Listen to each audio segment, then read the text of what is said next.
start recording. Okay. So,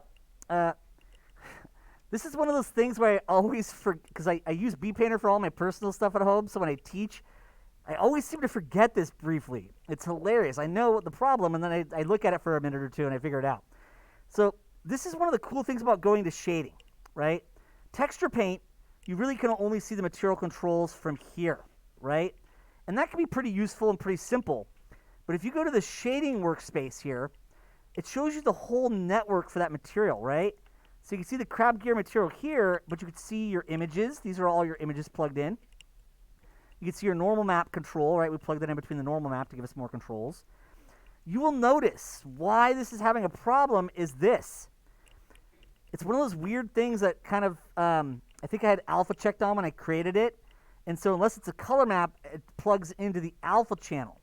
So you'll notice that instead of the color driving roughness, it's the alpha. So what's cool about this and the shading network, though, is that I could just left click on the yellow color dot, right? You just hold down left mouse button and drag, and it drags out this line that you could plug into roughness, and you see how it actually plugs it in properly. It's one of those things I actually know, and I always forget when I show it, and then I have to go away for a minute and go, oh, that's what it was. I'm just so used to BPainter not taking care of this stuff for me. So you have to be careful when you create a map that's not being plugged into your color channel, that it's actually plugged in color instead of alpha, right? Particularly for what we want. So now if I go back to texture painting, you can actually see that if I'm actually painting this, right? You see how we can paint metalness?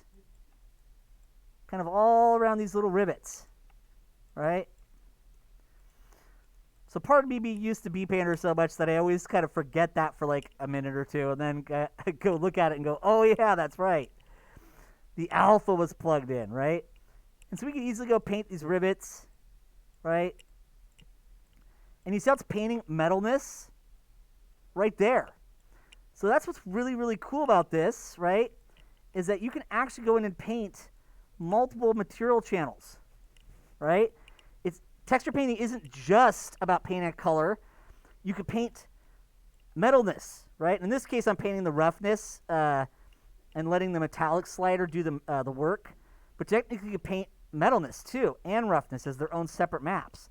I just find if you're trying to do something that looks pretty good without having more maps, using roughness is a better option, and then you just can kind of adjust the metalness as you kind of go with it, right? But this is just a neat way to kind of show you how you can actually go in here and adjust those. And if you overpaint a little bit, right? See if you overpaint a little bit. Just go up here to click color. Go to the eyedropper. And just click, all right? And it samples that. And in this case, it sampled that white. It shouldn't have sampled that. Make sure that we're in color rough. We are. Come on. Sample. You might sample over here. Once again, I'm used to BPainter, right? So you might just want to go to sample over in the UV editor itself. And then you see how we kind of sample that kind of white color that's the default roughness. And this can let us go back out here and unpaint some areas, right? If we overdid it, see how you can unpaint the roughness, the metallicness. So kind of neat, right? And I can go back in here and I could select the eyedropper, and we can go in here and kind of just sample that color. So just kind of neat little extra stuff you could do, right? And of course I could go save image, save scene, so it's all plugged in. That'll save the change I made, right? To make sure the color is plugged in. So you get 2 short videos today, right? Back to back. I'm just so used to BPainter that I always forget that, and then I figure it out like in 3 minutes. I'm like, oh yeah, that's right. It does that, right? All right, so just a neat kind of little thing where you guys can actually go in there and, hey, paint your different map types, and you can paint stuff that isn't just your color map or your normal map. And I can go to the little red sphere, and I can easily go to metallic, turn it up even more if I want to, or down, right, to get different results.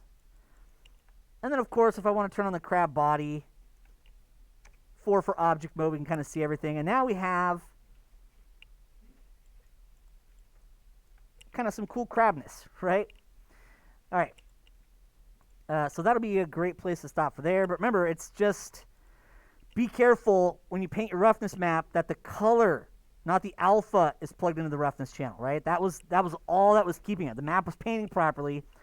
It's just because a different output, right? The alpha channel instead of the RGB was plugged in here, and so it wasn't displaying properly with material preview, right? So keep in mind kind of some of those basics and fundamentals as you do this stuff. All right.